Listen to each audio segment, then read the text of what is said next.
నమస్కారం. ఘంటారావానికి స్వాగతం. ముందుగా ప్రధానాంశాలు.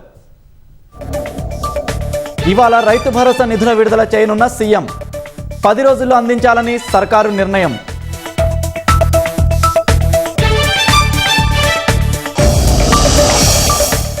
సర్లో సమస్యలతో ఓటర్లు బిఎల్ఓలకు తిప్పలు.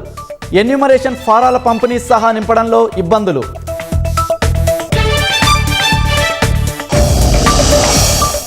శ్రీకాకుళం జిల్లా వెదుళ్ల వలసలో విషాదం. 2 పిల్లల గొంతు కోసి తల్లి ఆత్మహత్యాయత్నం.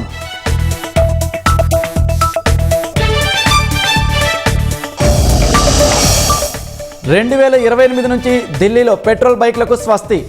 కాలుష్యరహిత రాజధాని లక్ష్యంగా ప్రత్యేక ఈవీ పాలసీ.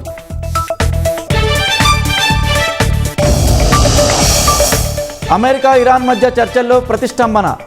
దోహాలో భేటీ ఉంటుందన్న ట్రంప్ వ్యాఖ్యలను కొట్టిపారేసిన టెహ్రాన్.